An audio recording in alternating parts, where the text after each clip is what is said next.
No te detengas, carnalito. Ya nos falta poco para terminar. El primer surco.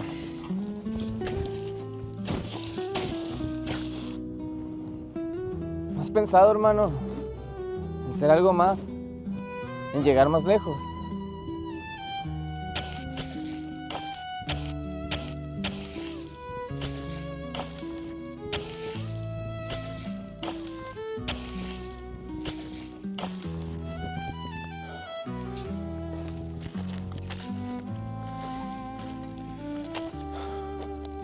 No todos terminamos la secundaria, Rodrigo. Yo sé que están en la escuela, pero esto es lo que tenemos ahorita. ¿Está bien? Échale más ganas, hermanito. Ya ponte a hacer algo, no voy a hacer que te regañe mi papá, ya sabes cómo es. Ándale, levántate.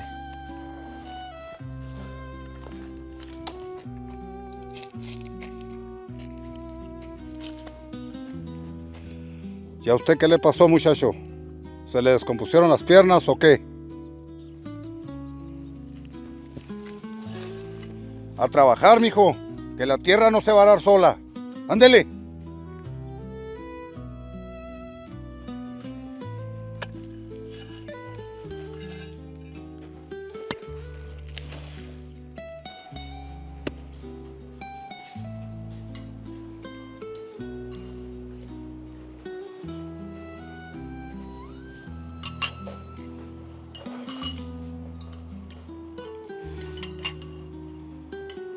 ¿Qué creen, mijos? Ahorita que venía de la tienda, escuché unos señores que estaban hablando que van a abrir una prepa. Creo que en Obregón o algo así. ¿Preparatoria? Ja, primero dejo de chambear yo antes de que pongan una escuela, mujer.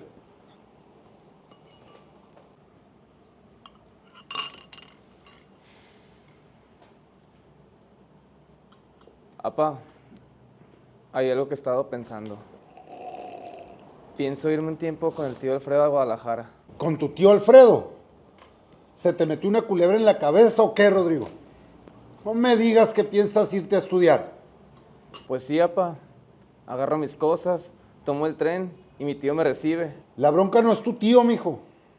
¿Con qué dinero? ¿Tú te vas a mantener? Escucha, Rodrigo, tú no te vas a ninguna parte. Si llegaran a construir esa escuela, te apoyaríamos. Pero tienes que ver la realidad, mijo. ¿Me oíste?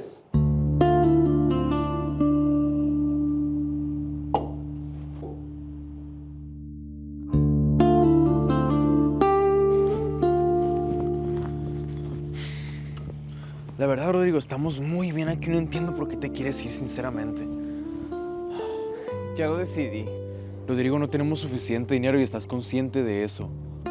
Por eso voy a trabajar. No, Rodrigo, entiéndeme. Son demasiadas complicaciones. ¿Estás seguro de esto? ¿En serio? Si tuvieras una mínima esperanza de estudiar, ¿no lo intentarías tú también?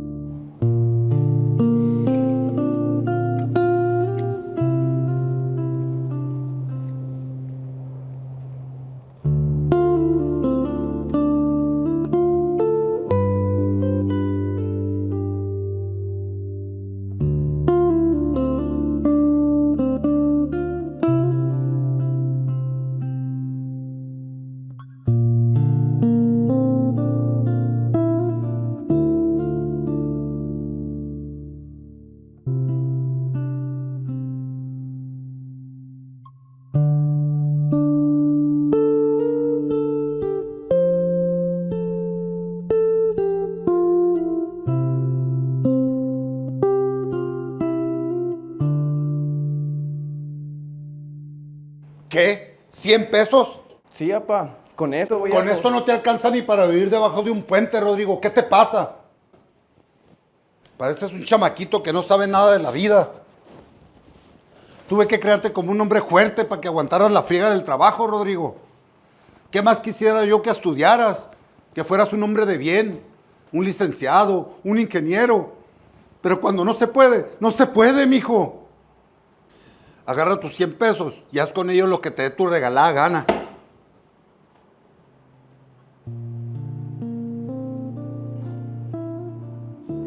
Entonces no hay forma.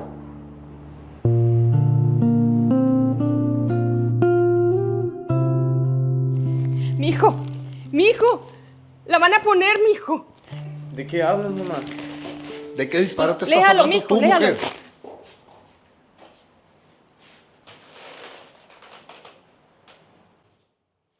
¿Yo para qué quiero esto si no sé leer? A ver, muchacho, léemelo.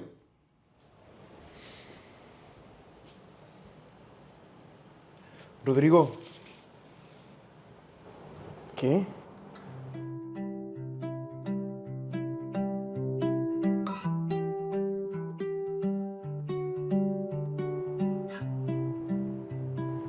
Voy a estudiar. Voy a estudiar.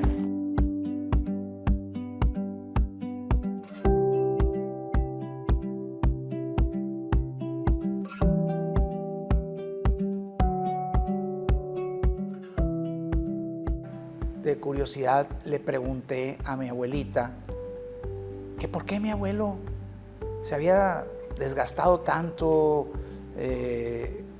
por qué había hecho él que se diera el Itzon. Y me dice, mijito, me dice, lo hizo por amor, me dijo. ¿Cómo que por amor? Sí, me dice, él quería que sus hijos no se tuvieran que ir de la ciudad a estudiar fuera. Él quería que sus hijos vivieran y tener a la familia junta, y fue algo que de alguna manera lo logró.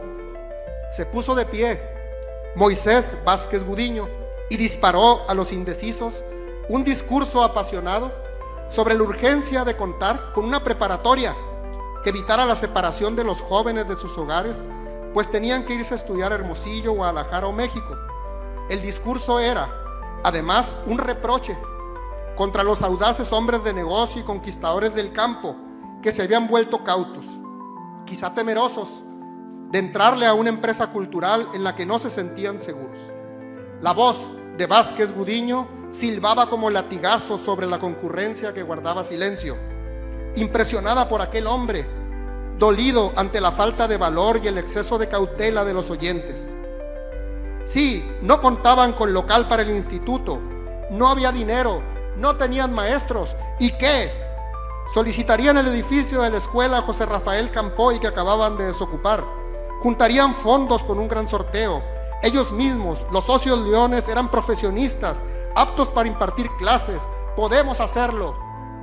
No pronunciaba la última palabra cuando estalló la ovación entusiasta, el aplauso unánime, sonoro. Se levantaron todos a apretar sus manos, a abrazarlo, sin plantear ya la votación final, porque estaba claro que el proyecto había sido aprobado por unanimidad. Todo el mundo reía, lanzaba ideas, recordaba sus dificultades de estudiante. Y claro, los simbólicos rugidos leonísticos, 3 largos y 3 cortos, por ser esta una ocasión especial. ¡Qué bella locura!, dice el periodista.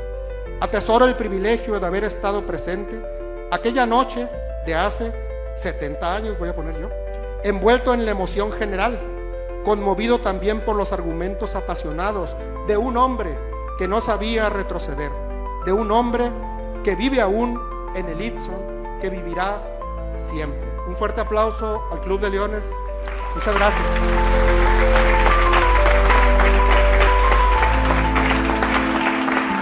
Mi abuelo nació en la ciudad o el pueblo de Nacosari en 1907, el 29 de abril. Cuando la gran mayoría de las personas de mi edad, cuando mencionas Nacosari, nos acordamos de Jesús García, el héroe de Nacosari. Bueno, ese héroe, la historia platica, el tren que estaba llevaba una dinamita que era materia prima para las minas, y vieron que se estaba quemando uno de los fugones del tren, y él tomó la decisión de sacar el tren del pueblo, porque si explotaba esa dinamita, el pueblo desaparecía. O sea, tanta era la cantidad de dinamita que había. Bueno, la anécdota es que mi abuelo tenía 6 meses de nacido y él estaba en el pueblo, muy cerquita de la vía del tren. Si hubiera sucedido que el tren hubiera explotado dentro de Nacosari, pues mi abuelo, él nos platicaba que él no hubiera existido. Por lo tanto, no hubiera existido yo, ni hubiera existido toda la familia. Otra persona se hubiera tenido que haber hecho cargo de formar el Itzon, ¿no? De los fundadores de este proyecto, es decir, Moisés Vázquez Gudiño y sus compañeros del Club de Leones de Ciudad Obregón, ellos tuvieron esa visión de trascendencia. No querían nada más una escuelita, querían hacer una prepa que tuviera pues influencia en campos más allá de lo educativo. Que en aquel tiempo, cuando los señores pioneros de la educación en el sur de Sonora, porque aquí no había ninguna universidad en el sur de Sonora, la primera fue el ITSO. Una parte donde la sociedad civil está cuidando uno de los activos más importantes de nuestra comunidad.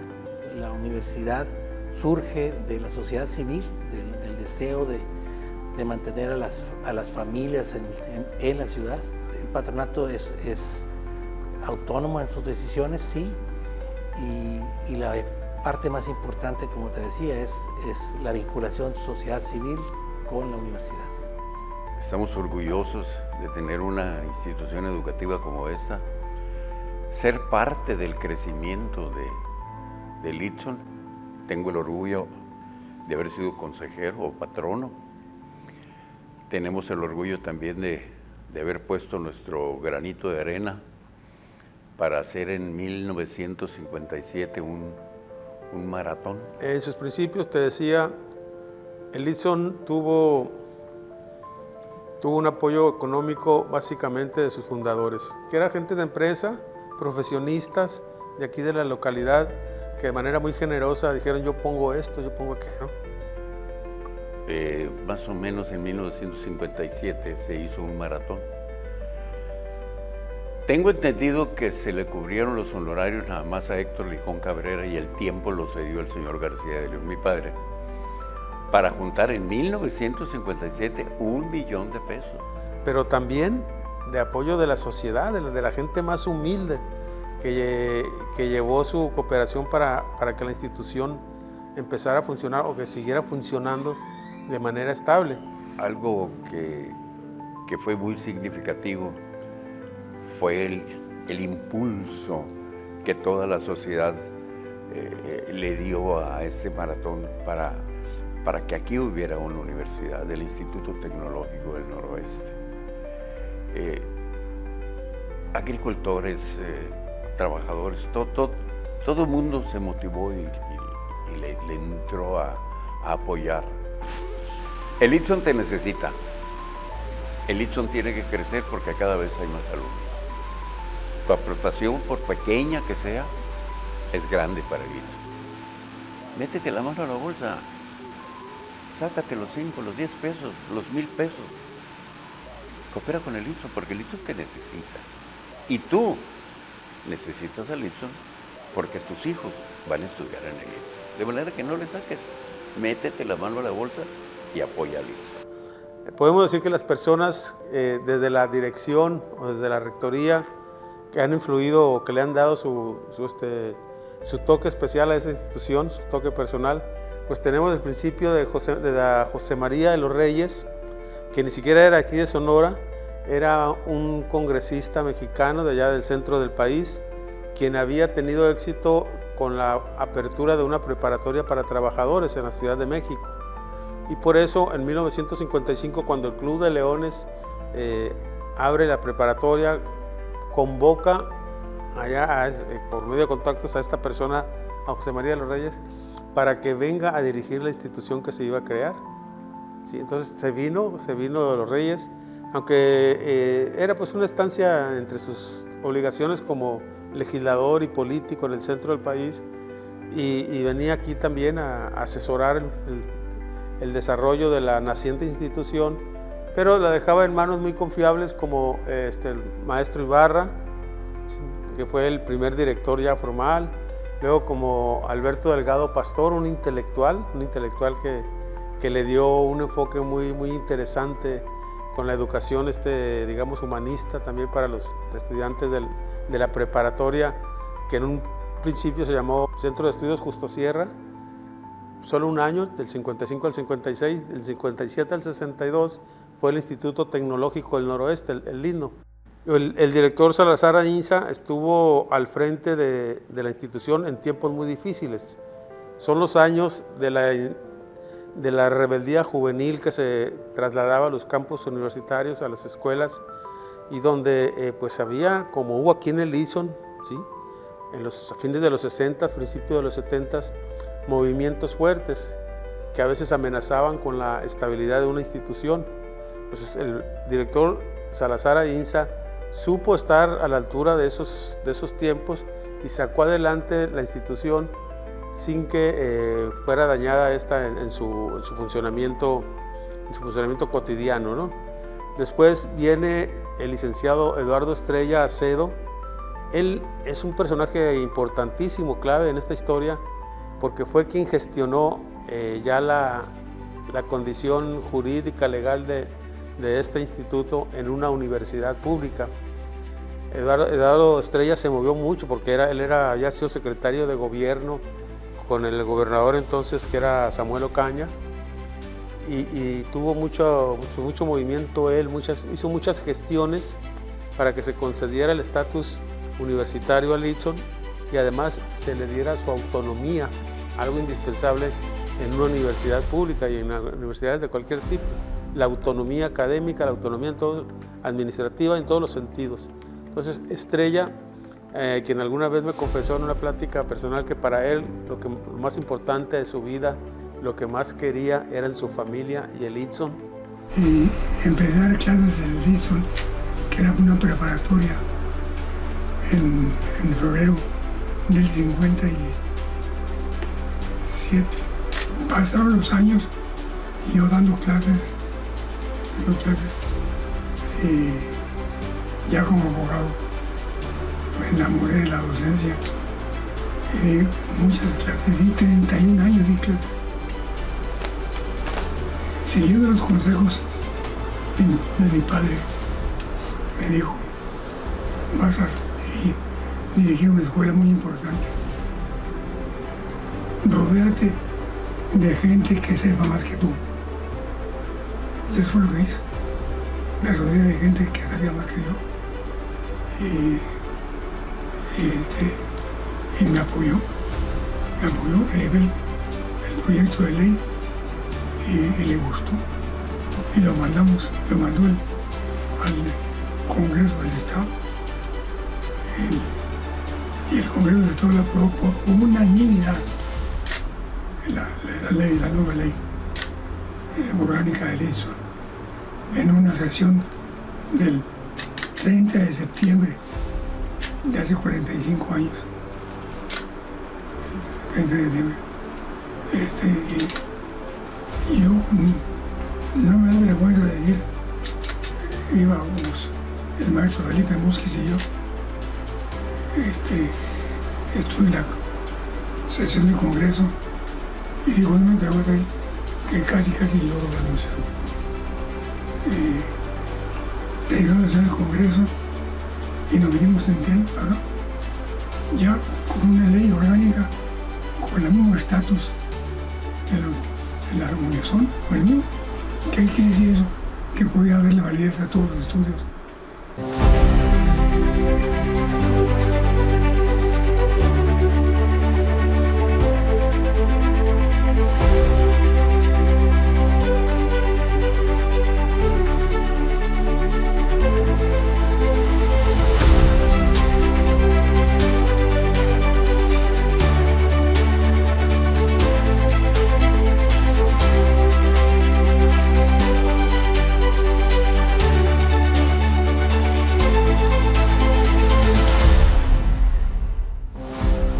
Posteriormente viene el doctor Oscar Russo Vogel, pero en un periodo en el que el Leeson tuvo un crecimiento muy grande. Fue cuando se abre el campus de Navojoa, luego un año después el campus de Guaymas. El Leeson se extiende, se abre la unidad Nainari, que es actualmente el campus más grande, donde está la mayor parte de los estudiantes. Fue mi padre, orgullosamente lo digo. Mi papá nació en 1928 en Chinipas, Chihuahua. Ahora se llama Chinipas de Almada, porque Chinipas dio a un personaje que fue gobernador de Chihuahua, Francisco R. Almada. Ese señor Francisco R. Almada, siendo gobernador de Chihuahua, volaba a Chinipas. De allá agarraba una mula y se iba al rancho de la familia Russo con mi abuelo, eran compadres. Allá, incomunicado, no hay carro que llegue, están enterrados 2 niños que fueron hermana y hermano de mi papá. Llega este señor Almada y le dice, tienes que ser un doctor, tú tienes muchos hijos. Y agarró a mi papá, tú vas a ser doctor. Y lo mandaron al internado a Navojoa, luego a Cananea, y así, y ahí se fue hasta que llegó a la UNAM, vivió en la casa de Chihuahua, que el gobierno de Chihuahua pagaba para todos los nacidos en Chihuahua. Se consiguió una beca en la UNAM y se fue a Seattle, Oregon, a hacer una especialidad en cirugía. De allá para acá querían dejarlo en Estados Unidos. Él se vino, se casa aquí, en Navojoa, y siempre la pasión de los libros, la filosofía, la medicina, se vino a dar clases a la escuela, al ITSO, cuando empezaba el tiempo de los leones y todo eso, ¿no? Y ya hizo todo esto aquí combinado con la medicina. De ahí brinca la presidencia municipal, 76-79, y el 79 se viene aquí a Litson.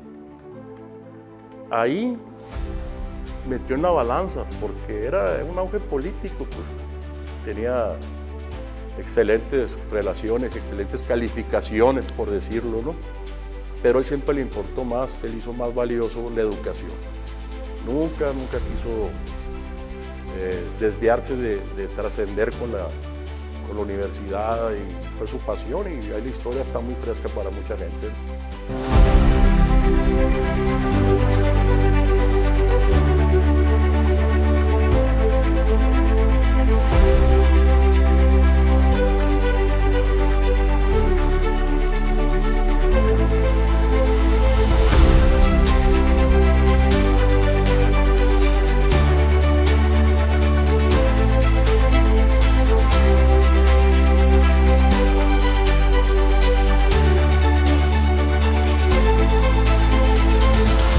En 1977 se llevó a cabo aquí en Navojoa, promovido por el Club de Leones, un maratón radiofónico para traer la extensión de Litson a Navojoa, traerla de Ciudad Obregón a Navojoa. Hubo mucho interés por parte de los leones, ¿no? En aquel momento, pues era don Chayo Ruelas, el presidente de los Leones, y se llevó a cabo un maratón que duró 4 días, 28, 29, 30 y 31 de mayo en 1977. Participaron 3 radiodifusoras que eran las únicas que existían aquí en Navojoa en ese entonces. XCGL, donde yo trabajaba como locutora, la KE y la NS. Yo les hablaba de una manera directa a los empresarios. Yo no les hablaba y les decía, aquí estamos para recibir tu donativo. Yo les decía, empresa fulana de tal, señor fulano de tal, tú tienes dinero para que tus hijos estudien, pero tus empleados necesitan tener el Itson aquí en Navojoa, donde tus hijos puedan estudiar sin salir por su situación económica. ¿Con cuánto nos vas a ayudar? ¿Con cuánto vas a participar? ¿Cuánto contamos contigo? Y estaba el teléfono que sonaba y sonaba y sonaba. Quiero que sepas que superamos la meta. Cuando llega a Itson Navojoa, ¿qué pasó con la juventud? La juventud dejó de emigrar a otras ciudades, pero gracias a que Itson se establece desde el 77 en esta ciudad y que crece con este campus que fue heredado o cedido por un ejidatario de apellido Mendívil, que cedió las 11 hectáreas con las que cuenta este campus desde aquel entonces. Lo bonito de aquella época, éramos muy pocos, pero había muchísima unión. Era una familia. Sí, yo entré al Itson en el 1985. El Itson ya tenía alrededor de 8 años aquí. Ya había una estructura y éramos muy demandados en cuanto a las carreras de administración, contabilidad y las ingenierías industriales. y un que otro civil. Entonces por ahí empezamos. Fuimos la primera universidad y empezamos muy bien por las facilidades que daba Easton. Easton no interrumpía sus clases nunca. Era raro el maestro que faltara, entonces había una continuidad y eso le gustaba a la sociedad.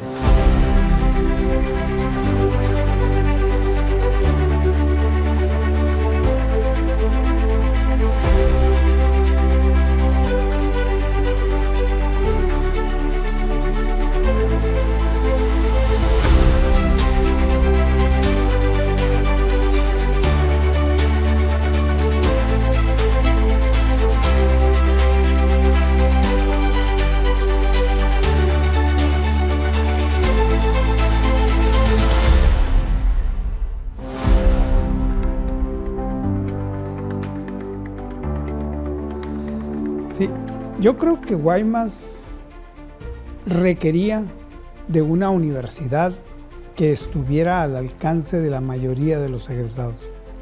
Ya tenían varios años egresando gentes de tanto el Cebatis como la Flores Magón, como la de Empalme, de tal manera de que se iban acumulando gente que no podía salir a estudiar. ¿Por qué? Porque ir a pagar manutención, transporte en otras ciudades representaba para los padres algo que no podían.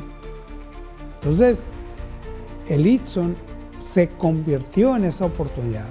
En ese entonces estábamos nosotros en frente de la iglesia de San Fernando, en el edificio de la esquina, que hoy está muy bonito, por cierto. Estaba de director el maestro Antonio Segura Ceballos.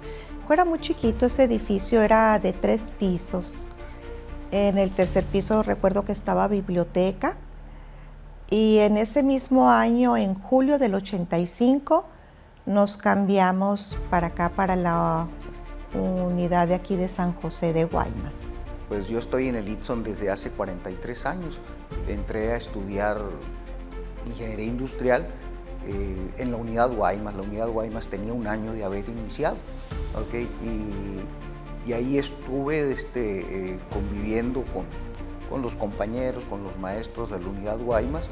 En aquellos tiempos teníamos que hacer 4 semestres en las unidades foráneas y luego pasábamos aquí a Obregón, ¿no?, para poder terminarnos la carrera.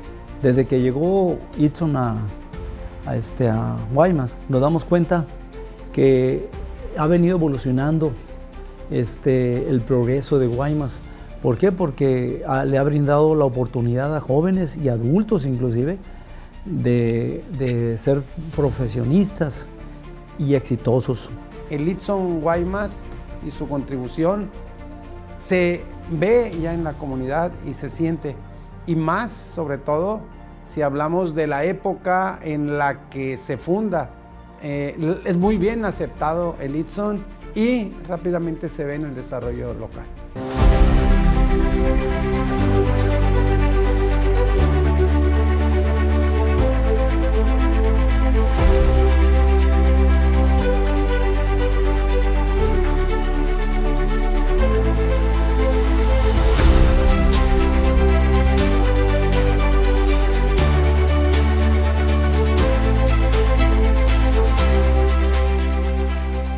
El Easton Campus Empalme surgió primero por iniciativa del rector en ese entonces, el doctor ahora Gonzalo Rodríguez Villanueva.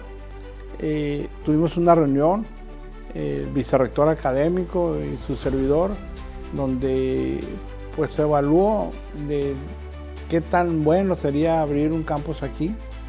Obviamente ellos ya traían la idea, sobre todo el doctor Gonzalo Rodríguez, dado que su visión es que el Easton se debe al desarrollo de la región.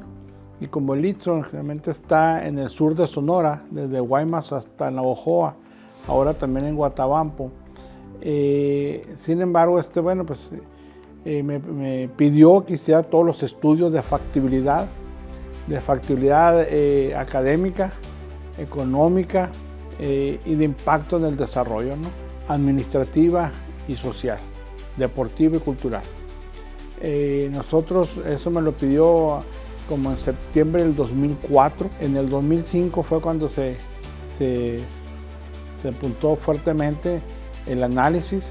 Primero se hizo un estudio de demanda en cuanto al alumnado de preparatoria, cuántos posibles alumnos había aquí en Empalme y en el Valle, cuántos, también se sacó la proporción de cuántos de aquí del Valle y de Empalme iban a Guaymas y cuántos dejaban de ir y cuántos que trabajaban en maquilas por su horario de trabajo no podían ir a Guaymas. En esa parte salió factible. Soy originario de aquí en Empalme, Sonora, y efectivamente a mí me tocaban los tiempos donde no había universidad aquí en Empalme. Mucho tiempo se estuvo pidiendo la llegada de una escuela de nivel superior. Se trabajó mucho, a mí me tocó porque trabajo en medio de comunicación y fui parte de estar difundiendo, ¿no?, la demanda de los padres de familia, de las propias autoridades, hasta que finalmente se aterrizó el proyecto y pues para bien de mucha familia empalmense.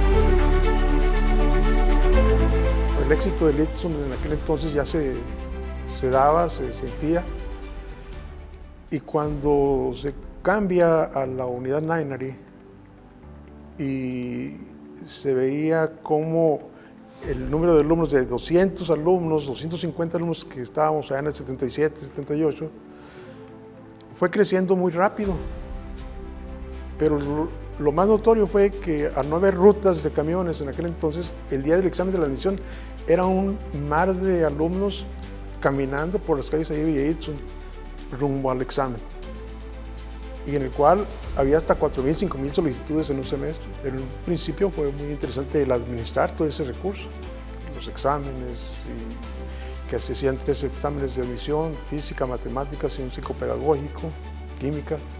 No había sistemas entonces automatizados, ¿no?, para hacer las inscripciones. ¿Okay? Tú llegabas a la biblioteca el día que te tocaban las inscripciones y por allá, no, oye, pues se ofrecen estos 3 grupos, ¿no?, de cálculo diferencial, ¿no? ¿Cuál quieres? No, pues a las 9, a las 10, a las 11.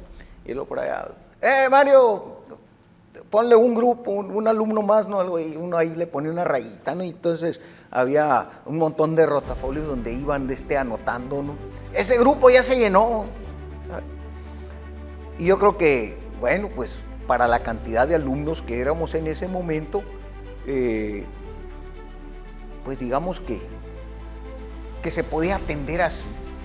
Y en las inscripciones recuerdo que los invité un par de días antes a que vieran cómo iba a ser. La primera vez que lo llevamos aquí en la biblioteca central, en la planta alta, distribuimos las computadoras que teníamos en aquel entonces, a lo mejor 80, 90 computadoras, y ahí se hicieron las inscripciones, pero no sabían el esfuerzo que se hacía en aquel momento desde el punto de vista de software. Un programador muy bueno, un analista muy bueno, Roberto Reyes Ramos, que ya se jubiló hace rato. Él fue el creador del sistema completo para las inscripciones. Vamos ahora de la computadora que no había, empiezan las primeras computadoras, ¿no?, las monocromáticas, y luego yo me acuerdo, pues sin internet, o sea, nada de eso, ¿no? Y podías avanzar porque comprabas tu libro de texto. Una de las cosas que ha hecho el Itson, pues, como ayuda, pues, a los estudiantes es desde el inicio que comenzó, pues, a incorporarse la tecnología, de comenzaron a salir los computadores personales. El Itson creó primero el primer laboratorio que yo recuerde, se creó en la unidad Nainari, es un laboratorio para el uso de los alumnos. Hay que recordar que el hecho de que ahora disponemos en los salones de una computadora para el profesor y un proyector no es algo que tenga demasiado tiempo en uso, ¿no? O sea, es algo relativamente nuevo. Era en la enseñanza, pues, tradicional, ¿no? En pizarrón, y vamos a hablar de pizarrón de gis, no, ni siquiera de pintarrón, ¿no? Que pasamos de escribir el pizarrón verde con el gis Y un día alguien inventó los gises de colores. Entonces ahora te daban aquí la cajita de gises de colores y los gises blancos. Y así tú querías tener algo diferente en tu clase para motivar a los alumnos a través de los colores. Te llevabas gises de colores y empezabas, ¿no? Ahora pues son los plumones para pintarrón y ahora el pintarrón es blanco, ¿no? Entonces sí, ha cambiado mucho. Los recursos educativos pues pasan de recursos educativos de materiales didácticos, recursos educativos abiertos, ¿no? Ahora yo diseño mis propios recursos con todo lo que he aprendido aquí. Pasas del aula física al aula virtual. De maestra de tiempo completo me ofreció la dirección de registro escolar. Entonces ya estaba en la dirección de registro escolar a principios de los 80. Entonces se creó este grupo para hacer ya la estructura organizativa que ya debería de tener el ITSON con su autonomía y sus nuevas funciones y todo. Entonces estuve participando en esas reuniones y ahí fue donde se creó así toda la estructura, estaban, ¿no? Y por allá, así se creó como por no dejar. Dirección de Extensión y Difusión Cultural. Y así que, y ya después me hablan otra vez, ya la rectoría, y que si me querían, me promovían a la Dirección de Extensión y Difusión Cultural, dado que registro escolar ya no estaba a nivel de dirección de registro escolar, sino que en la estructura había quedado como departamento, le bajaron departamento de registro escolar adscrito a la dirección técnica que se creó, que de la dirección técnica estaban todos los laboratorios, registro escolar, no recuerdo qué otras funciones tenía esa área. Entonces, pues bueno, dije, ¿será Dirección de Extensión y Difusión Cultural? Pues bueno, yo siempre las oportunidades, yo no decía que no.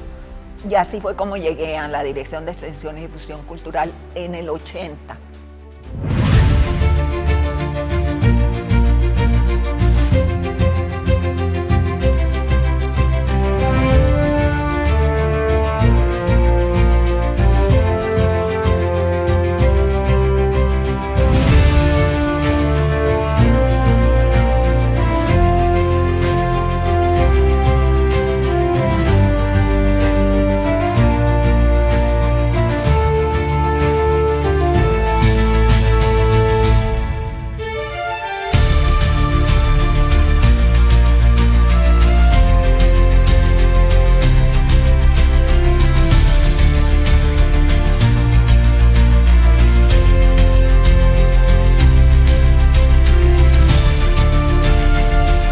El arte no solo se transmite, se enseña a vivirlo con sensibilidad, pasión y alegría.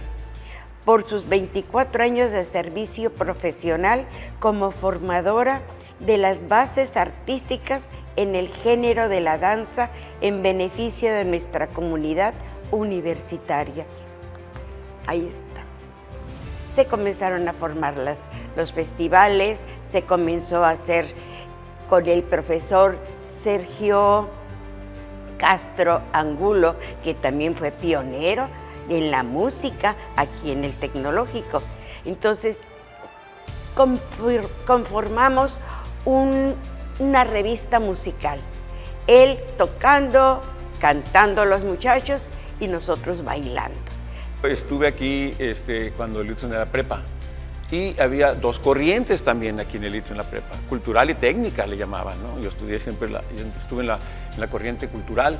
Sí, muy buenos maestros. Te comentaba que tuvimos, yo me acuerdo de Chema Cárdenas, que es un maestro excelente, y después, a través del tiempo, la vida me llevó a dar clases, pero yo nunca estudié para dar clases de ningún tipo. Yo soy maestro porque me hice maestro. En realidad mi formación fue de pintor. Poco a poco empecé yo a buscar maestros para darle forma a esto, con todo el apoyo de Cecilia Miloslavis. Y así fue como poquito a poquito se fue formando los talleres, ¿no? Era parte de la extensión de la cultura. ¿Por qué? Porque también llegaban alumnos de otras carreras del Itzon a tomar clases, si ellos querían. Tenían el derecho, por ejemplo, si querían hacer deporte, artes, otras cosas, que había el Itzon, que ofrecía el Itzon. Y los que decidían tomar clases de pintura, de dibujo y de grabado, pues llegaban ahí con nosotros. Nosotros, como sociedad occidental, sociedad urbana, con un entorno rural muy cercano, tenemos una característica, ¿no? y un estilo de vida y una cultura, y también un desarrollo artístico que nos caracteriza, y nos toca pues fomentar ese desarrollo, ¿no? En el caso del Itzon también tenemos una cultura como institución, ¿no? Que está ligada a nuestro origen como institución, como universidad, pero también a los valores que hemos cultivado a lo largo de estos 70 años. En este sentido, nos toca participar desde una de las funciones sustantivas, ¿no? Que se definen para la universidad, que es precisamente la extensión universitaria. Y extensión universitaria es poder acercar a la sociedad pues los desarrollos, ¿no? que suceden al interior, no tanto en la docencia, en la investigación, pero también en la cultura y en las artes.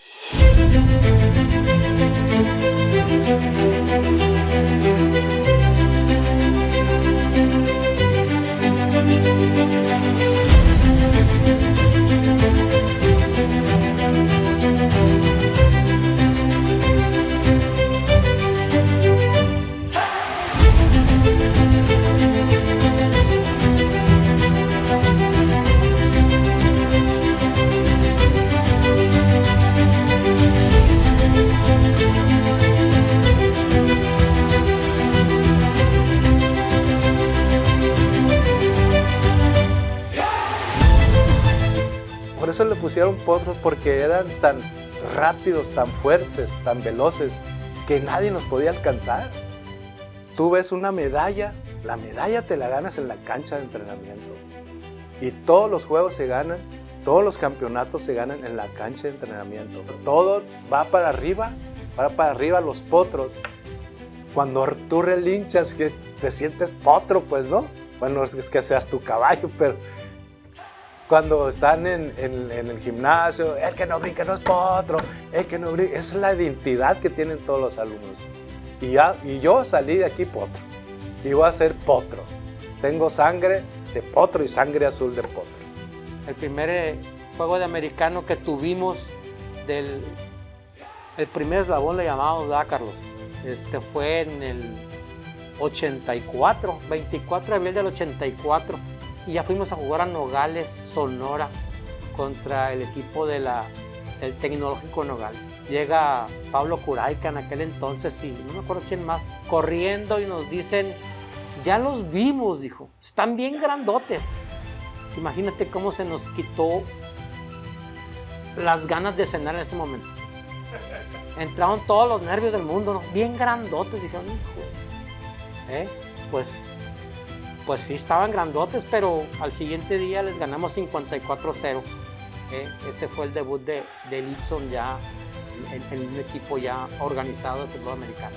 Desde el área administrativa, que le llaman staff, estamos totalmente metidos igual que en los equipos. Vamos juntos a todos. El que pierdan es lo mismo, nosotros perdemos. Si ganamos, ganamos. Nosotros estamos para ayudar al entrenador a facilitarle las cosas.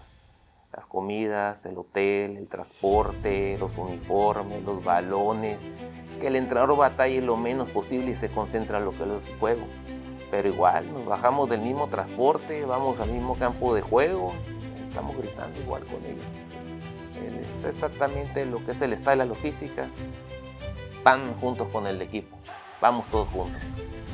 El potro es una identidad, lo que nos da ese arraigo, como de pertenecer a la universidad, ya sea docente, ya sea administrativo, que traigamos el potro en la camiseta, como lo trae Gilberto y toda la gente que aquí en el Itson, que trae su potro y se identifica, y todos somos potros y orgullosamente potros del Itson, y el que no brinca no es potro, como decía Carlos. Eso ya está arraigado. Entonces yo pienso que es una pasión y es una identidad muy grande para nosotros que se identifiquen, y eso es parte de la función del deporte representativo, el deporte universitario, de que tanto la comunidad interna como la comunidad externa se sienta plenamente identificado con nosotros como un sello de trabajo en equipo, de liderazgo, de potencia, de fuerza, de ganadores. Y yo pienso que eso es lo que de alguna manera identifica a nuestra vida. Ser estudiante de Itson es algo maravilloso, es algo muy bonito, y ser estudiante de Itson y también ser atleta de alto rendimiento, tiene que uno sacrificar muchas cosas. Si lo vemos como sacrificio para las demás personas, ¿no? En realidad es muy satisfactorio a lo mejor dejar de ir a fiestas, no tomar, no fumar, no hacer cosas que otros jóvenes a lo mejor hacen, andar en las discos y todo eso. Yo no hacía eso. Yo me dedicaba a mi entrenamiento, mis metas. Mi entrenador me decía 500 abdominales, por ejemplo, yo hacía 510, 550, porque yo sentía que no era dar el 100, era dar el 110. Me gustaba siempre dar el 110. A lo mejor pues esto se va a enterar mi entrenador, que yo siempre entrenaba un poquito más de lo que él me decía. Pues mi escuela, tampoco descuidar el estudio, porque pues necesito estar bien en el estudio para también poder competir, y competir para pagarme mi escuela, porque así es como yo en el Itson estudié. Yo no tenía muchas capacidad económica para hacerlo. Entonces el Itson me apoyó muchísimo con comida, me apoyó con hospedaje, me apoyó con las materias, me las ganaba. Si yo pasaba al nacional, y depende del lugar que quedaba en el nacional, era como me ganaba mis materias, 5 materias. Entonces yo le debo muchísimo al Itson, muchísimo, muy agradecida. El Itson actualmente es una de las 35 universidades públicas estatales autónomas del país. El Itson tiene más de 60 programas educativos en todos los niveles de educación superior, en profesional asociado, en licenciatura, en especialidad, en maestría y en doctorado. Actualmente la universidad tiene acreditaciones de calidad. Es la segunda universidad de Sonora más importante en número de estudiantes. Es la más grande del sur de Sonora. El Itson tiene campus en Ciudad Obregón. Tiene 2. Aquí este campus de Unidad Centro, el campus de la Unidad Nainari. 2 campus en Navojoa, el campus Centro, el campus Navojoa Sur. Y tiene el campus en Guaymas y el campus en Empalme. Actualmente la matrícula es más de 18,000 estudiantes.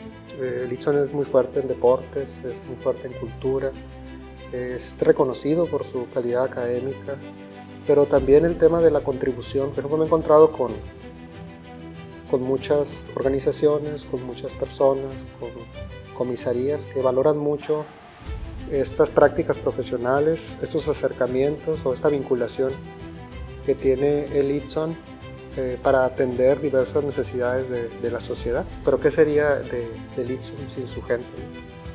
¿Qué sería del Itson sin sus estudiantes? ¿Qué sería del Itson sin sus trabajadores? Personal académico y administrativo, yo lo único que tengo que decir es muchas gracias. Muchas gracias por su esfuerzo, por su día a día, por su compromiso, por su hasta sacrificio. Espero que se disfrute. por tantas contribuciones que tienen tantas personas. Pues es agradecimiento, es reconocimiento a nivel institucional de cada uno de ustedes. Y también pues es una felicitación por ser parte de este proyecto, de esta institución tan noble que ha producido y generado tantos beneficios para tantas personas, ¿no? En la región, en el estado y en el país. Pues es un gracias y es una convocatoria a seguir firmes en la construcción de este mejor Itson que contribuye para la transformación de una mejor sociedad.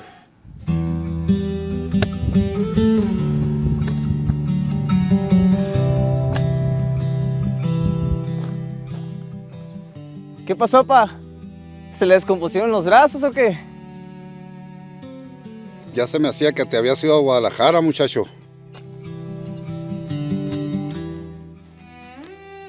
¿Crees que me hubiera ido bien con mi tío Alfredo? Eso ya no importa, Rodrigo. Tú tenías un sueño y mírate ahora, lo estás cumpliendo. Me alegra no haberme separado de ustedes. Déjame decirte algo, mijo.